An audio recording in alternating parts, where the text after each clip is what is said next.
Nichukue fursa hii pia kwanza kupongeza timu zetu nne. Sizipongezi kwa sababu zimetolewa, lakini nazipongeza kwa sababu zimefanya kazi ya kuweka alama ya taifa letu. Timu yetu ya Simba, timu yetu ya Yanga, timu yetu ya Azam pamoja na ndugu zetu wa Big Star kutoka Singida. Kuwemo tu kwenye mashindano hayo ni heshima pia. Na mnafahamu ya kwamba Tanzania tumepata nafasi ya kuwa na timu nne. Na ndoto ya kila Mtanzania ilikuwa ni kwenda kwenye robo finali. Yaliyotokea uwanjani ni dakika 90.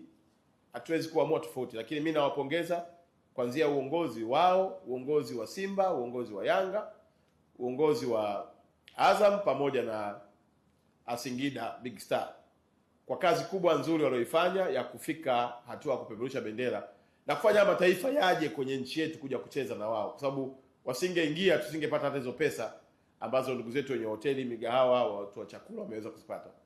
Lakini tuwatia moyo, ni wakati wa kujiandaa vizuri pia kwa mashindano yajayo. Mwisho wa kutoka kwenye mashindano haya sio mwisho wa mashindano.